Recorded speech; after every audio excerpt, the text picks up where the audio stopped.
तुम्ही दोघींनी आता तुम्ही निगेटिव्ह पॉझिटिव्ह भूमिका साकारत असला, तुमचे मालिकेमध्ये 36चे आकडे असले, तर आता काही शब्दांमध्ये तुम्हाला वर्णन करायचं एकमेकींचं. ओके. ती माझा प्रतिबिंब आहे. म्हणजे मी 10 वर्षापूर्वी कशी होते किंवा आता थोडीशी बदलले ऑफकोर्स एक्सपिरियन्समुळे. 10 वर्षांपूर्वी मी जशी होते जेव्हा मी इंडस्ट्रीत आले, ती अगदी तशी आहे. अगदी. म्हणजे तशीच आहे.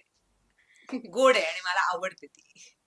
येस. आणि माझ्यासाठी मी आता रिसेंटलीच ताईला दीदीला म्हटलं की माझ्यासाठी you like my mamma on set. कारण ती खूपच काळजी घेते आणि आता ती बोलली तसंच की तिला प्रत्येक वेळी तिच्यात मी दिसते, सॉरी माझ्यात ती दिसते, अगोदरची ती. सो खूप म्हणजे मला प्रत्येक सीन सोडून माझ्या पर्सनल आयुष्याबद्दल खूप मला प्रत्येक वेळी ऍडवाइस देत असते, खूप चांगले ऍडवाइस देत असते. इव्हन तिला